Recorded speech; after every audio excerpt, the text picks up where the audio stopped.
రామకృష్ణరావు ఉత్తర్వులు జారీ చేశారు.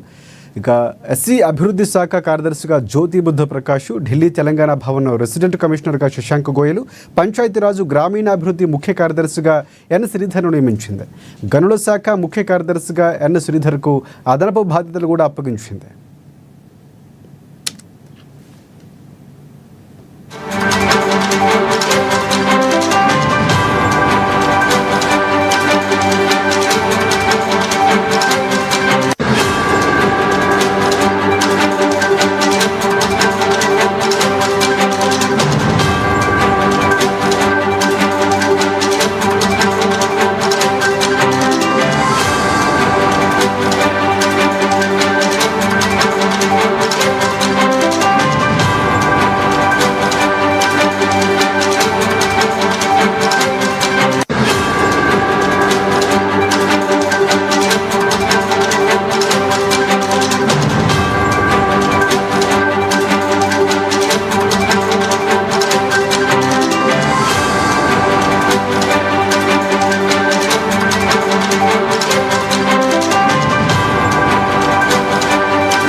అలాగే తెలంగాణ ఆయిల్ ఫెడ్ ఎండీగా జె శంకరయ్య అండ్ ఆర్&ఆర్ కమిషనర్గా శివకుమార్ నాయుడు, అలాగే రిజిస్ట్రేషన్ శాఖ ప్రత్యేక కార్యదర్శిగా ఆర్ హనుమంతు, నిజామాబాద్ కలెక్టర్గా వినయ్ కృష్ణారెడ్డి, హైదరాబాద్ కలెక్టర్గా హరిచందన దాసరి, రెవెన్యూ శాఖ ముఖ్య కార్యదర్శిగా లోకేష్ కుమార్, ఇంధన శాఖ ముఖ్య కార్యదర్శిగా నవీన్ మిట్టల్ నియమించింది రాష్ట్ర సర్కార్.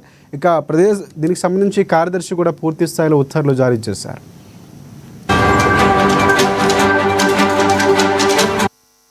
ఇక టూరిజం డెవలప్మెంట్ కార్పొరేషన్ ఎండీగా వల్లూరి క్రాంతి, అలాగే హ్యూమన్ రైట్స్ కమిషనర్ సెక్రటరీగా నిర్మలా క్రాంతి వెస్లీ, ఇండస్ట్రీస్ డైరెక్టర్గా నిఖిల్ చక్రవర్తి, సమాచార శాఖ కమిషనర్ కార్యదర్శిగా భారతీ లక్పతి నాయక్, అలాగే సాధారణ పరిపాలన విభాగం సంయుక్త కార్యదర్శిగా చిట్టెం లక్ష్మి, స్కూల్ ఎడ్యుకేషన్ డైరెక్టర్గా ఈ నవీన్ నికోలస్, హన్మకొండ కలెక్టర్గా స్నేహ శబరీష్, స్త్రీ శిశు సంక్షేమ శాఖ డైరెక్టర్గా శ్రీచన, అలాగే ఆరోగ్యశ్రీ సీఈఓగా ఉదయ్ కుమార్, ఐఎన్పిఆర్ స్పెషల్ కమిషనర్గా చెక్క ప్రియాంక బదిలీ అయ్యారు.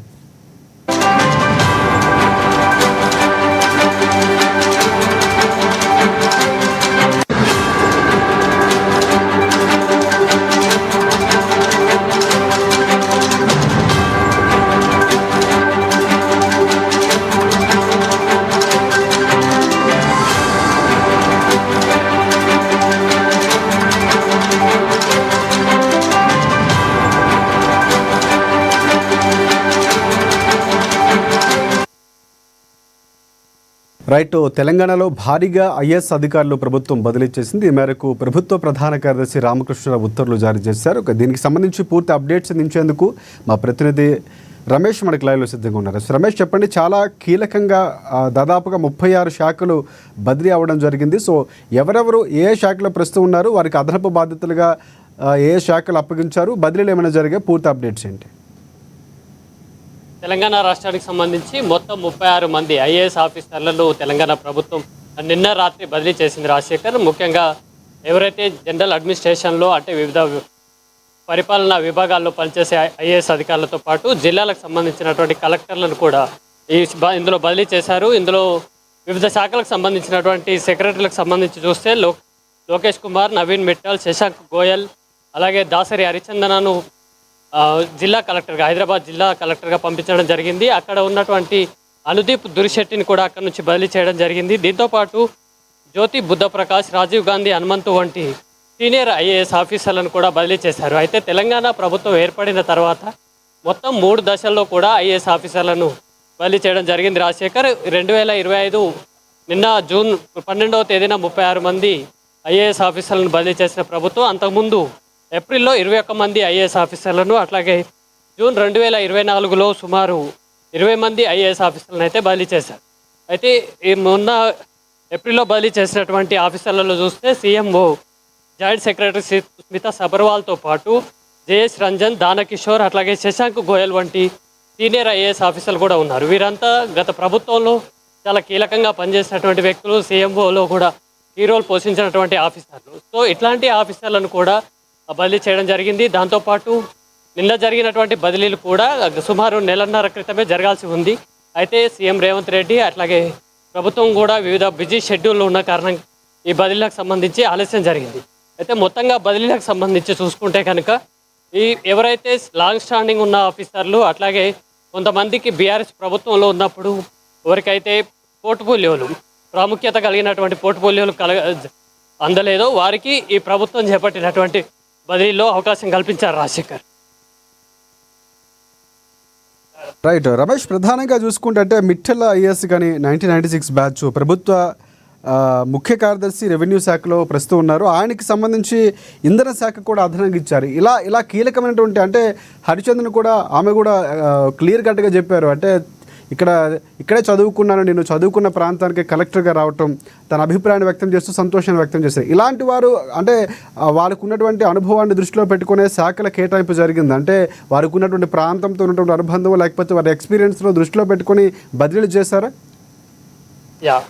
అంటే ఆఫీసర్లకు సంబంధించి జనరల్గా సాధారణ బదిలీలతో పాటు జిఏడి జనరల్ అడ్మినిస్ట్రేషన్ అవసరాల రీత్యా కూడా ప్రభుత్వం బదిలీ చేసే అవకాశాలు ఉంటుంది. దీంట్లో భాగంగా ఎవరైతే జిల్లాల మీద అంటే జిల్లా కలెక్టర్లుగా పనిచేసిన వారు కావచ్చు, లేదా వివిధ శాఖల్లో ప్రిన్సిపల్ సెక్రటరీలుగా, జాయింట్ సెక్రటరీలుగా, అట్లాగే సెక్రటరీలుగా పనిచేసినటువంటి ఆఫీసర్లను కూడా ప్రభుత్వం తన అవసరాలకు అనుగుణంగా బదిలీ చేస్తుంది రాజశేఖర్. అయితే కొందరు అధికారులు, సీనియర్ ఐఏఎస్ ఆఫీసర్లు ఎవరైతే ఉన్నారో కొన్ని శాఖల్లో చాలా దీర్ఘకాలికంగా పనిచేశారు. ముందు తెలంగాణ ప్రభుత్వం ఏర్పడిన నాటి నుంచి కూడా సుమారు 10 ఏళ్ల పాటు కూడా అదే శాఖలో స్థానస్థలం లేకుండా అక్కడే ఉండిపోవడం, కొంతమంది మీద అవినీతి ఆరోపణలు రావడం, అట్లాగే కొంతమంది ఐఏఎస్ ఆఫీసర్లు అయితే వ్యవస్థ మొత్తం తామే కంట్రోల్ చేసే పరిస్థితిలోకి వెళ్ళిపోయిన నేపథ్యంలో కాంగ్రెస్ ప్రభుత్వం ఏర్పడిన తర్వాత అట్లాంటి అధికారులకు సంబంధించినటువంటి బదిలీలపై కూడా దృష్టి సారించింది. దాంతోపాటు ఎవరైతే జిల్లాల్లో పట్టు కలిగినటువంటి ఆఫీసర్లకు అట్లాగే జనరల్ అడ్మినిస్ట్రేషన్ పరంగా అంటే మంత్రుల పరిధిలో పనిచేయాల్సి ఉంటుంది, ఆ శాఖకు సంబంధించి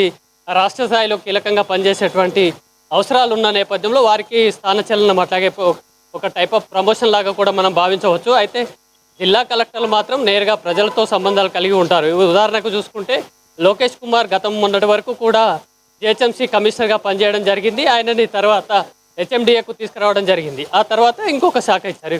ఇక దాసరి హరిచందన్ చూసుకుంటే అంతకుముందు వివిధ జిల్లాల్లో కలెక్టర్గా పనిచేశారు. వాళ్ళు ఉమ్మడి మహబూబ్ నగర్ జిల్లా కలెక్టర్గా ఒక జిల్లాకు కలెక్టర్గా పనిచేశారు. తర్వాత మన జోనల్ కమిషనర్గా కూడా జిహెచ్ఎంసీ జోనల్ కమిషనర్గా కూడా పనిచేశారు. ఈ నేపథ్యంలో ఆమెను జిల్లాకు సంబంధించి హైదరాబాద్ జిల్లా కలెక్టర్గా తీసుకురావడం జరిగింది. సో ఇట్లాంటి ఒకవేళ వారికి అనుభవం ఉన్నటువంటి ఆఫీసర్లని వారు ఎక్కడైతే సమర్థవంతంగా పనిచేస్తారు అని ప్రభుత్వం భావిస్తుందో ఆ స్థానాలను తీసుకురావడం, అట్లాగే గత ప్రభుత్వంలో కొంతమంది ఐఏఎస్ ఆఫీసర్లకి ప్రాముఖ్యత కలిగినటువంటి పోర్ట్ఫోలియోలు ఇవ్వలేదు. అట్లాంటి ఆఫీసర్లకు కూడా ఇప్పుడు ఇచ్చినటువంటి ప్రభుత్వం ఇచ్చిన బదిలీల్లో వారికి సముచిత స్థానం కలిగిందని కూడా మనం భావించవచ్చు రాజశేఖర్. రైట్, అంటే ప్రధానంగా అధికారులు బదిలీల విషయంలో పూర్తిగా ప్రభుత్వ నిర్ణయం మేరకే లేకపోతే వెళ్ళినటువంటి పరిస్థితి. ఎందుకంటే గతంలో కూడా చాలా వరకు మీరు మాట్లాడినట్టు 10 ఏళ్ళుగా లేకపోతే ఒకే స్థానచలనం లేకుండా ఉన్నటువంటి అధికారులు కూడా చాలా సందర్భాల్లో ఉన్నటువంటి పరిస్థితి. అంటే 10 ఏళ్ల పాటు గత బీఆర్ఎస్ ప్రభుత్వంలో ఉన్నారు. అంటే వాళ్ళు రేవంత్ రెడ్డి ముఖ్యమంత్రి అయిన తర్వాత కూడా చాలా చేయకపోవడం, అంటే వాళ్ళకు పూర్తిగా సహకరిస్తున్నారు, ఇక్కడ సమాచారాన్ని చేరవేస్తున్నారు అన్నటువంటి ఆరోపణలు కూడా నాయకులు చేస్తారు. సో ఈ నేపథ్యంలోనే ఇక్కడ కీలకంగా మీరు చెప్పినటువంటి మొన్న జరిగినటువంటి బదిలీలు కానీ ఇప్పుడు జరిగినటువంటి భారీ స్థాయిలో జరిగినటువంటి బదిలీలు కానీ ఇవన్నీ ఆ కోణంలోనే చేస్తున్నారో లేకపోతే శాఖలకు సంబంధించి గుర్తింపులు ఇస్తూ కూడా మారుస్తున్నటువంటి పరిస్థితి కనిపిస్తుందా? ముఖ్యంగా రాజశేఖర్, తెలంగాణ ప్రభుత్వం కాంగ్రెస్ రేవంత్ రెడ్డి సర్కార్ వచ్చిన తర్వాత ఎవరైతే గత ప్రభుత్వ హయాంలో కొంతమంది ఒక 4-5 సీనియర్ ఐఏఎస్ ఆఫీసర్లు ఉన్నారో వాళ్ళే మొత్తం శాఖలను కంట్రోల్ చేసే పరిస్థితిలోకి వెళ్ళినట్టుగా కూడా కనిపిస్తుంది. ముఖ్యంగా సీఎంఓ నుంచి మొదలు పెడితే అక్కడ మున్సిపల్ అడ్మినిస్ట్రేషన్ కానీ విద్యాశాఖ కానీ ఇట్లాంటి ప్రధానమైనటువంటి శాఖలకు సంబంధించినటువంటి ఐఏఎస్ ఆఫీసర్లు ఎవరైతే ఉన్నారో వాళ్ళు పూర్తిగా శాఖను కంట్రోల్ చేసేటువంటి స్థితిలోకి వెళ్ళిపోయారు. దీనికి కారణం కేవలం లాంగ్ స్టాండింగ్ ఉండడం, అట్లాగే ఒకే శాఖలో వాళ్లకు ఎట్లాంటి బదిలీ చేయలేకపోవడం కూడా అని చెప్పుకోవచ్చు. దాంతోపాటు మంత్రులను కూడా బైపాస్ చేసేటువంటి దశలోకి ఐఏఎస్ ఆఫీసర్లు వచ్చారు అనే విమర్శలు ఉన్న నేపథ్యంలో అట్లాంటి ఆరోపణలకు కాంగ్రెస్ ప్రభుత్వం అయితే చెక్ పెట్టిందని చెప్పవచ్చు. దాంతోపాటు గత ప్రభుత్వంలో ఉన్నటువంటి కీలకమైనటువంటి ఐఏఎస్ ఆఫీసర్లకు కొంతమంది ఈ ప్రభుత్వంలో కూడా కీలక స్థానాల్లో ఉన్న నేపథ్యంలో వారంతా కూడా అప్పటి ప్రభుత్వ పెద్దలకు లీక్లు ఇస్తున్నారు. ప్రభుత్వం ఏదైతే కాన్ఫిడెన్షియల్ ఇన్ఫర్మేషన్ ఉంటుందో ఆ ప్రభుత్వం తీసుకునేటువంటి భవిష్యత్ కార్యాచరణకు సంబంధించి కానీ ఏదైతే కార్యక్రమాలకు సంబంధించి కానీ ముందుగానే లీకేజీలు వెళ్తున్నాయి అనేది ఆ ప్రభుత్వానికి కూడా కొంత అనుమానం ఉన్న నేపథ్యంలో 2024 నుంచే వీటికి సంబంధించినటువంటి బదిలీలు అయితే కాంగ్రెస్ ప్రభుత్వం చేపట్టింది. ఇప్పటి వరకు సుమారు 70 మందికి పైగా కూడా 3 దశల్లో వీళ్ళందరినీ బదిలీ చేయడం జరిగింది. దాంతోపాటు ఎవరైతే కొంతమంది ఐఏఎస్ ఆఫీసర్లు వాళ్ళకి గుర్తున్నప్పటికీ కూడా కొంతమందికి గత ప్రభుత్వంలో శాఖలను కేటాయించడం లేదు. నిన్న జరిగినటువంటి బదిలీలో కూడా ఒక 3 అట్లాంటి ఐఏఎస్ ఆఫీసర్లు ఉన్నారు. అందులో ఒక మహిళా ఆఫీసర్ కూడా ఉండడం జరిగింది. కాబట్టి ఇట్లాంటి అవసరాల దృష్ట్యా లేదా ఐఏఎస్ ఆఫీసర్ సీనియర్ ఐఏఎస్ ఆఫీసర్లు ఉన్నప్పటికీ కూడా వారికి తగిన ప్రాధాన్యత లభించడం లేదు అనేది ఒకటైతే, దాంతోపాటు కొన్ని జిల్లాలకు సంబంధించి కానీ ఐఏఎస్ ఆఫీసర్లకు సంబంధించి కానీ ఈ ప్రభుత్వం వెంటనే బదిలీలు చేస్తుంది అనే కూడా ఒక విమర్శ ఉంది. ముఖ్యంగా ఒక ఆఫీసర్కి బదిలీ చేసిన తర్వాత కనీసం ఆ శాఖ కానీ ఆ జిల్లాలకు సంబంధించినటువంటి పట్టు రావాలంటే మినిమం 6 నెలల్లో వాళ్ళకి అర్థమవుతుంది. పూర్తి స్థాయిలో రావాలంటే ఒక సంవత్సరం నుంచి 2 సంవత్సరాల వరకు కూడా సమయం పడుతుంది. కానీ అట్లాంటిది ఏం లేకుండా 6 నెలలకు సంవత్సరానికే బదిలీలు చేపట్టడం కూడా ఒక ప్రభుత్వ పరంగా ఒక డ్రాబ్యాక్ కూడా మనం చెప్పుకోవచ్చు. రాజశేఖర్ రైట్. ఫైనల్గా అంటే మంత్రులకు కావాల్సినటువంటి శాఖల్ని బదిలీ చేయించుకోవడం, ఎందుకంటే గతంలో కూడా సీఎం రేవంత్ రెడ్డి కూడా ప్రత్యేకంగా శాఖలు కేటాయించుకున్నారు. కొంతమంది అధికారులు బదిలీ చేసుకోవడం, తన టీంని రెడీ చేసుకోవడం. ఆ సందర్భంలో దామోదర రాజనరసింహ తన శాఖలో ముఖ్యంగా ఉన్నటువంటి వారిని తీసుకోవడంపై ఆయన మాట్లాడినటువంటి సందర్భాలు ఇవన్నీ చూసాం మనం. సో ఇప్పుడు కూడా అలాంటి పరిస్థితి ఎక్కడ లేకుండా క్లియర్ కట్గా ఇక్కడ బదిలీలు జరిగాయా?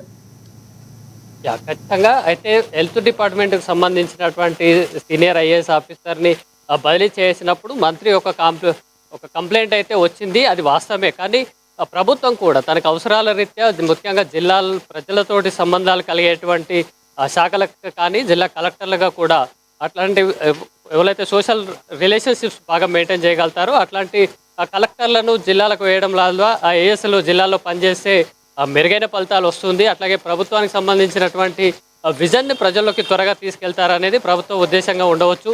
అయితే కొంతమంది మంత్రులకు అనుకూలంగా పనిచేసేటువంటి ఐఏఎస్ ఆఫీసర్లు కానీ కొంత కోఆర్డినేషన్ బాగా కలిసినటువంటి ఐఏఎస్ ఆఫీసర్లని మంత్రులు కోరుకోవడం కామన్. అయితే ప్రభుత్వం కూడా తన దీర్ఘకాలిక అవసరాల దృష్ట్యా ఈ బదిలీలను చేపడుతుంది అని చెప్పవచ్చు. దాంతోపాటు ఇప్పుడు మనం చూసుకున్నటువంటి శాఖలకు సంబంధించి కానీ ఏదైతే ప్రభుత్వ పరంగా మంత్రుల కిందికి తీసుకుంటే ఇటు ఇంధన శాఖ కానీ అట్లాగే విద్యాశాఖకు సంబంధించి కానీ రోడ్ అండ్ డెవలప్మెంట్కి సంబంధించినటువంటి శాఖలకు కూడా ఆఫీసర్లను కేటాయించుకోవడం, దాంతోపాటు ఇక్కడ పనిచేస్తున్నటువంటి సెక్రటేరియట్లో పనిచేస్తున్నటువంటి ఐఏఎస్ ఆఫీసర్లను కొంతమంది జిల్లా పరిపాలన అనుభవం ఉన్న కలిగిన వారిని, ప్రజలతో సంబంధాలు కలిగిన వ్యక్తులని జిల్లా కలెక్టర్లుగా కూడా నియమించింది. కాబట్టి రానున్న భవిష్యత్తు దృష్టిలో పెట్టుకొని ప్రభుత్వం ఇలాంటి బదిలీలు చేపట్టిందని మనం అనుకోవచ్చు. అయితే వెంటనే బదిలీలు 6 నెలలు లేకుండా కూడా ఆ బదిలీలు చేపట్టడం కూడా కొంత విమర్శలకు దారి. రైట్. ఒకటి రమేష్, అంటే మరిన్ని 3 దశల్లో ఇప్పటికి మీరు అన్నట్టు 70 చిల్లర చేసినటువంటి పరిస్థితి, 70+ ఉన్నారు. ఎంతవరకు బదిలీ చేస్తారు? మరిన్ని శాఖల్లో మార్పులు భవిష్యత్తులో చూసే అవకాశం ఉందంటారు ఇప్పుడున్నటువంటి పరిణామాలు చూస్తే కనుక? ప్రస్తుతానికైతే అట్లా లేదు రాజశేఖర్. ఏదైతే ఏప్రిల్లో చేపట్టినటువంటి బదిలీల సమయంలోనే ఈ 36 మందికి సంబంధించినటువంటి బదిలీలు కూడా చేపట్టాల్సి ఉంది. అయితే ప్రభుత్వం వివిధ కార్యక్రమాల్లో షెడ్యూల్ బిజీ ఉండడం, సీఎం రేవంత్ రెడ్డి కూడా బిజీ ఉన్న నేపథ్యంలో కొంత దీనికి సంబంధించి జాప్యం జరిగింది. అయితే ప్రభుత్వ పాలనా పరంగా ఒక క్లియర్ కట్ ఇండికేషన్ తోటే దానికి సంబంధించినటువంటి వ్యూహాత్మకంగానే ఈ బదిలీల్లో ఉన్నట్టుగా కనిపిస్తుంది. అట్లాగే ఐఏఎస్లు ఎవరైతే గత ప్రభుత్వంలో నిరాదరణకు గురయ్యారో అట్లాంటి వారికి అవకాశం ఇవ్వడము, దాంతోపాటు ప్రభుత్వ పరంగా ఏదైతే కాంగ్రెస్ ప్రభుత్వం చేపట్టేటువంటి కార్యక్రమాలను కానీ ఇతర పోర్ట్ఫోలియోలను కేటాయించడంలో భాగంగా కూడా ఒక సమర్థవంతంగా ఐఏఎస్లను ఉపయోగించుకోవడంలో భాగంగానే ఈ బదిలీలు చేపట్టినట్టుగా కూడా కనిపిస్తుంది. Rajasekhar, thanks for updates Ramesh. ఇక శాఖలకు సంబంధించి చూసుకుంటే అధికార పేరు, ప్రస్తుతం ఉన్నటువంటి హోదా, నూతన హోదాలు చూసుకుంటే doctor Shashank Goyal IAS 1990 batch, ప్రధానంగా ఆయన ప్రభుత్వ ప్రత్యేక ప్రధాన కార్యదర్శి, తెలంగాణ భవన్ న్యూఢిల్లీలో ఆయనకు హోదా ఉంది. ప్రస్తుతం నూతనంగా అదనపుగా కొన్ని యాడ్ అయ్యాయనికి ప్రభుత్వ ప్రత్యేక ప్రధాన కార్యదర్శితో పాటుగా రెసిడెన్షియల్ కమిషనర్ తెలంగాణ భవన్ న్యూఢిల్లీ ఈ యాడ్ అయినటువంటి రెసిడెన్షియల్గా చెప్పుకోవచ్చు. అలాగే శ్రీ నవీన్ మిట్టలకు సంబంధించి 1996 బ్యాచ్ 1996 బ్యాచ్ ప్రభుత్వ ముఖ్య కార్యదర్శి రెవెన్యూ శాఖ ఆయన ప్రస్తుతం ఉన్నటువంటి శాఖలు ఆయనకి అదనంగా ఇంధన శాఖను కేటాయించారు. ప్రభుత్వ ముఖ్య కార్యదర్శి అలాగే ఇంధన శాఖ ఈ రెండు ఒకటి యాడ్ అయినటువంటి పరిస్థితి. రెవెన్యూ శాఖను వేరే వారికి ఇస్తూ ఇక్కడ మార్చినటువంటి పరిస్థితి. అలాగే ఎన్ శ్రీధర్ ఈయన 1997 ఐఎస్ బ్యాచ్. సో 97 బ్యాచ్కు సంబంధించి ప్రస్తుత హోదాలు ప్రభుత్వ ముఖ్య కార్యదర్శి అలాగే ఎస్సిడి శాఖకు సంబంధించి ఆయన పనిచేస్తున్నారు. ఆయనకు అదనంగా చాలా కీలకంగా కొన్ని శాఖలు కేటాయించారు. ప్రభుత్వ ముఖ్య కార్యదర్శితో పాటుగా పిఆర్ అండ్ ఆర్డి అలాగే ఆర్డీడబ్ల్యూఎస్ అలాగే ప్రధానంగా ఆర్ఎస్ఏడి శాఖ గనులు భూగర్భ శాఖకు సంబంధించి కార్యదర్శిగా పూర్తిగా అదనపు బాధ్యతలు ఈయనకి అప్పచెంపారు శ్రీధర్కి. అలాగే జ్యోతి బుద్ధ ప్రసాద్ డాక్టర్ ఈయన 2002 బ్యాచ్కు సంబంధించి సో ఇక్కడ బుద్ధ ప్రకాష్కు సంబంధించి ప్రభుత్వ కార్యదర్శి స్టాంపులు అలాగే రెవెన్యూ శాఖ గృహ నిర్మాణ శాఖలో ప్రస్తుతం పనిచేస్తున్నారు. అదనంగా కొన్ని శాఖలు కూడా కేటాయించారు. సేమ్ ఆ శాఖలు ఉంటూనే ఏఎస్డి శాఖ కానీ లేకపోతే ప్రణాళిక శాఖ అదనంగా యాడ్ చేసినటువంటి పరిస్థితి. అలాగే ఈఓడీజీ టీజీఆర్ఏసీగా పూర్తిగా అదనపు బాధ్యతలు కేటాయించారు ఇవి ఉంటూనే. అలాగే అదనపు సీఈఓగా లోకేష్ కుమార్ డిఎస్ అలాగే 2023 బ్యాచ్కు సంబంధించి ఐఎస్. సో ఆయనకి అదనంగా ఇప్పుడు కొన్ని అదనపు సీఈఓగా ఉంటూనే కొన్ని యాడ్ చేశారు. సో రెవెన్యూ శాఖ ప్రభుత్వ ప్రధాన కార్యదర్శిగా అలాగే భూ పరిపాలన ప్రధాన కార్యదర్శిగా సీసీఎల్ఏకి సంబంధించి అదనపు బాధ్యతలు యాడ్ అయినటువంటి పరిస్థితి. అలాగే గౌరవ్ ఉప్పల్ ఐఏఎస్కు సంబంధించి రెసిడెన్స్ కమిషనర్ తెలంగాణ భవన్ బదిలీపై వచ్చినటువంటి ఈయనకి సంబంధించి ప్రస్తుతం పనిచేస్తున్నారు. అదనంగా ప్రభుత్వ ప్రధాన కార్యదర్శి సమన్వయం అంటే భారత ప్రభుత్వ ప్రాజెక్టులు అండ్ సిఎస్ఎస్ తెలంగాణ భవన్ నుంచి న్యూఢిల్లీ ఈ అంశాలకు సంబంధించి ఆ శాఖలకు ఆయన అదనంగా బాధ్యతలు అప్పగించారు. అలాగే బి భారతి లక్పతి నాయక్ ఈ 2026 బ్యాచ్కు సంబంధించి ప్రభుత్వ కార్యదర్శి పిఈ శాఖ ప్రస్తుతం ఉన్నటువంటి పరిస్థితి కొనసాగుతున్నారు. దానికి అదనంగా కార్యదర్శి టీజీ సమాచార కమిషన్ ఇక్కడ ఉన్నటువంటి శాఖల్లో అదనంగా ఇప్పుడు కేటాయించారు. ఈ శాఖలు బదిలీ చేస్తూ మరి హరిచందన దాసరి ఐఏఎస్ 2010 బ్యాచ్కు సంబంధించి ప్రభుత్వ ప్రత్యేక కార్యదర్శి ఆర్ఎన్బి టీఆర్బీ శాఖకు సంబంధించి ఆమె ఉన్నటువంటి శాఖలు ప్రస్తుతం ఆమెకు అదనంగా కలెక్టర్ అలాగే జిల్లా మెజిస్ట్రేట్ హైదరాబాద్గా కేటాయించారు. హైదరాబాదు కలెక్టర్గా ఇప్పుడు ఆమె బదిలీ అయ్యారు. సో అలాగే కిల్లు శివకుమార్ నాయుడు ఐఎస్ 2011 బ్యాచ్ అదనపు కమిషనర్ జిహెచ్ఎంసీగా ఉన్నటువంటి పరిస్థితి ప్రస్తుతం. దానికి సంబంధించి కొన్ని మార్పులు చేర్పులు చేస్తూ కమిషనర్గా ఉంటూ R&R మరియు ఏఎల్ అలాగే ఐఎన్సిఏడి శాఖను ఆయన కేటాయించడానికి. అలాగే రాజీవ్ హనుమంతు ఐఏఎస్ 2012 బ్యాచ్కు సంబంధించి ప్రస్తుతం కలెక్టరు అలాగే జిల్లా మెజిస్ట్రేట్ నిజామాబాద్కు సంబంధించి ఆయన పనిచేస్తున్నారు. అదనంగా ఐజీ అలాగే రిజిస్ట్రేషను స్టాంపులు కమిషనర్ ఎస్ఎస్ అండ్ ఎల్ఏ మరియు పీడీ భూభారతి పూర్తి అదనపు బాధ్యతలు కొన్ని అదనపు బాధ్యతలు రెవెన్యూ శాఖకు సంబంధించి స్టాంపులు రిజిస్ట్రేషను ప్రభుత్వ ప్రత్యేక కార్యదర్శి ఇవన్నీ కూడా యాడ్ చేశారు హనుమంతుకు సంబంధించి. అలాగే టి వినయ్ కృష్ణారెడ్డి సో ఈయనకి సంబంధించి 2013 బ్యాచ్ బదిలీపై వచ్చినటువంటి ప్రస్తుతం ఉన్నారు ఆయన కమిషనర్ అండ్ R&R మరియు ఎల్ఏఐ అండ్ అలాగే సిఐడి శాఖకు సంబంధించి ప్రస్తుతం పనిచేస్తున్నారు. అదనంగా కలెక్టరు అలాగే జిల్లా మెజిస్ట్రేషన్ నిజామాబాద్కు సంబంధించి కలెక్టర్గా ఇందాక మనం నిజామాబాద్ కలెక్టర్ హనుమంతుకు సంబంధించి అక్కడ బదిలీ అవ్వడం స్థానచలనం జరిగింది అక్కడ. సో శాఖలు కూడా మార్పులు జరిగినాయి. సృజన ఐఏఎస్కు సంబంధించి 2013 బ్యాచ్ అలాగే డైరెక్టర్ పిఆర్ఆర్డీగా ఉన్నటువంటి శాఖ ఏదైతే ఉందో ప్రస్తుతం. సో అదనంగా డైరెక్టర్ అలాగే డబ్ల్యూసిడి అండ్ ఎస్సీ పూర్తి అదనపు బాధ్యతలుగా కేటాయించినటువంటి పరిస్థితి. శివకుమార్ లోతేటి ఐఎస్ సంబంధించి 2013 బ్యాచ్ ఆయన ప్రస్తుతం ఖాళీగా ఉన్నారు. పోస్టింగ్ అంటూ ఏం లేదు ప్రస్తుతానికి. సో ఆయనకు అదనంగా ఇప్పుడు పూర్తి స్థాయిలో శాఖలు కేటాయించారు. ప్రభుత్వ సంయుక్త కార్యదర్శి వ్యవసాయం అండ్ సహకార శాఖ అదనంగా రెవెన్యూ డిఎం శాఖకు సంబంధించి సంయుక్త కార్యదర్శిగా పూర్తి అదనపు బాధ్యతలు అప్పగించారు లోతేటి శివశంకర్కు సంబంధించి. అలాగే చిట్టెం లక్ష్మి ఈమెకు సంబంధించి 2013 బ్యాచ్ పోస్టింగ్ కోసం వేచి ఉన్నారు. ప్రభుత్వం ప్రస్తుతం అంటే కేటాయించింది ప్రభుత్వ సంయుక్త కార్యదర్శి సాధారణ పరిపాలన శాఖలు కూడా కేటాయించినటువంటి పరిస్థితి. అలాగే కలెక్టర్గా సిద్దిపేటకు సంబంధించి హైమావతి ఐఎస్ 2013 బ్యాచ్కు సంబంధించి ఆమెను కేటాయించారు. ప్రస్తుతం ఆమె ప్రాజెక్టు డైరెక్టర్ అలాగే ఎయిడ్స్ కంట్రోల్ సొసైటీకి ఆ శాఖలో పనిచేస్తుంటే ఆమెకి కలెక్టర్గా సిద్దిపేటకు సంబంధించి బాధ్యతలు అప్పగించారు. శ్రీవాసం వెంకటేశ్వర రెడ్డి ఐఎస్ 2013 బ్యాచ్కు సంబంధించి ప్రస్తుతం ఆయన డైరెక్టర్ యువజన సేవలు చేస్తూ ఉండగా కీలకంగా కొన్ని శాఖలు కేటాయించారు. ప్రాజెక్ట్ డైరెక్టర్ కానీ ఎయిడ్స్ కంట్రోల్ సొసైటీ, ఇందాక ఏదైతే మనం మాట్లాడుకున్నామో హైమావతికి సంబంధించి ఆ శాఖను కలెక్టర్గా మీకు బదిలీ చేయడంతో ఇక్కడికి ఆ శాఖను వెంకటేశ్వర రెడ్డికి కేటాయించారు. అలాగే director institute of health family welfare పూర్తి అదనపు బాధ్యతలు, అంటే ప్రాజెక్ట్ డైరెక్టర్గా ఎయిడ్స్ కంట్రోల్కి సంబంధించి సొసైటీ ఏదైతే ఉందో సో దానికి సంబంధించి కేటాయించారు. అలాగే విపి గౌతమ్ ఐఎస్ 2014 బ్యాచ్కు సంబంధించి ప్రస్తుతం ప్రభుత్వ ప్రత్యేక కార్యదర్శి గృహ నిర్మాణ శాఖకు సంబంధించి ఉన్నారాయన. సో ఆ శాఖలు ఉంటూనే అందులో గృహ నిర్మాణ శాఖ ప్రభుత్వ కార్యదర్శిగా పూర్తి అదనపు బాధ్యతలు అంటే కేటాయించారు. ప్రభుత్వ ప్రత్యేక కార్యదర్శి దాని కాస్త వేరే వారికి ఇచ్చినటువంటి పరిస్థితి. అలాగే గౌతమ్ పోట్రు ఐఏఎస్కు సంబంధించి కలెక్టర్గా ఉన్నారు. మల్కాజ్గిరికి సంబంధించి మేడ్చల్ మెజిస్ట్రేట్, అలాగే అంటే కలెక్టర్ అండ్ జిల్లా మెజిస్ట్రేట్ మేడ్చల్ మల్కాజ్గిరికి ఉన్నారు. ఆయనకి బదిలీ చేస్తూ డైరెక్టర్ పిఏపిఏ అంటే ప్రధానంగా పిఎన్ఏ సింగరేణి కాలరీస్ కంపెనీ అంటే ఎస్ఎల్ఎల్సిసికి సంబంధించి అంటే ఎస్సిసిఎల్ ఏదైతే ఉందో దానికి సంబంధించి ఆయన కలెక్టర్ నుంచి కొన్ని శాఖలు కేటాయించారు. ఇలా పూర్తి స్థాయిలో చూసుకుంటే శాఖలు కేటాయించినటువంటి పరిస్థితి కనిపిస్తూ ఉంది. సో ఏదైతే 36 మంది దాదాపుగా మూడు విడతల్లో ఇంతవరకు 3 దశల్లో 70 నుంచి 74 మంది వరకు స్థానచలనాలు బదిలీలు చేసినటువంటి పరిస్థితి. ఇందాక మనకున్నటువంటి ఇన్ఫర్మేషన్ రమేష్ చెప్తున్న దాని ప్రకారం చాలామందికి శాఖలు కేటాయించలేదు, వారికి కూడా ప్రత్యేకంగా శాఖలు కేటాయించడం, వారికి